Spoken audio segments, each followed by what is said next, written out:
প্রিয় দেশবাসী, আসসালামু আলাইকুম। বাংলা চ্যানেলের আজকের আয়োজন ২৪-এর লাল চক্রান্তের প্রথম পর্ব।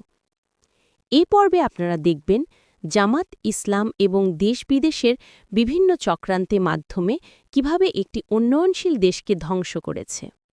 ২০০৮ সালের নির্বাচনে জয়লাভের পর বঙ্গবন্ধু কন্যা শেখ হাসিনা বাংলাদেশের শাসনভারের দায়িত্ব নেন এবং তিনি দেশের বিভিন্ন উন্নয়নশীল কার্যক্রমের মাধ্যমে দেশকে একটি উন্নয়নশীল রাষ্ট্রে পরিণত করেন। দেশের অবকাঠামোগত উন্নয়ন, সামাজিক উন্নয়ন, অর্থনৈতিক উন্নয়ন ব্যাপক হারে করতে থাকেন। পদ্মা সেতু, metro rail, Karnaphuli tunnel, elevated expressway মতো বিভিন্ন মেগা প্রকল্প হাতে নেন এবং দেশের উন্নয়নে জোয়ার তৈরি করেন।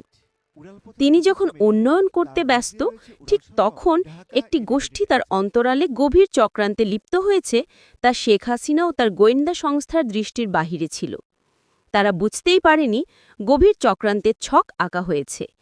এদিকে জামাত, শিবির এবং বিদেশি সংস্থা বুঝতে পেরেছিল শেখ হাসিনাকে ক্ষমতাচ্যুত করা এত সহজ হবে না।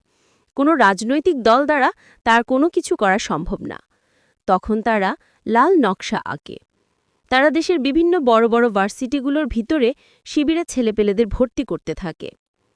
বিভিন্ন জেলা থেকে, বিভিন্ন মাদ্রাসা থেকে শিবিরের মেধাবী ছেলেমেয়েদের তাদের অর্থায়নে Dhaka varsity, Jagannath varsity, Khulna varsity এরকম বিভিন্ন বড় বড় ভার্সিটিতে অ্যাডমিশনের ব্যবস্থা করে।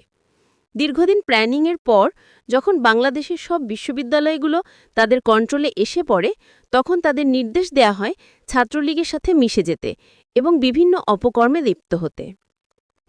যে প্ল্যানিং, সেই কাজ। শিবিরের সকল ছেলেমেয়েরা শুরু করে তাদের মিশন। ছদ্মবেশে ঢুকে যা ছাত্রলীগের ভিতর বিভিন্ন অপকর্ম ও অস্থিতিশীল পরিবেশ তৈরি করতে থাকে। এদিকে দীর্ঘদিন ক্ষমতায় থাকায় ছাত্রলীগের ভেতরে বিভিন্ন কুণ্ডলী তৈরি হতে থাকে। সেই সুযোগ নেয় শিবিরের ছেলেমেয়েরা। শুরু হয় তাদের গভীর ছক।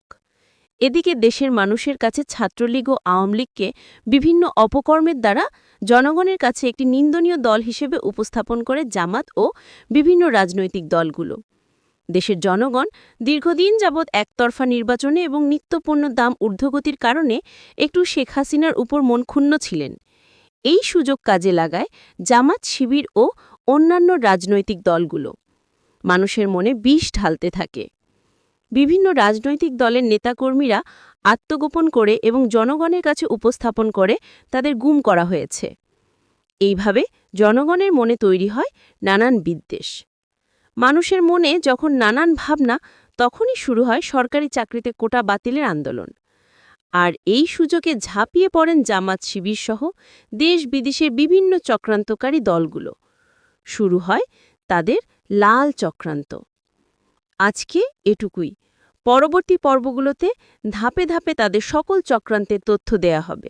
তাই সকলে চ্যানেলটি ফলো করে পাশে থাকুন। ধন্যবাদ।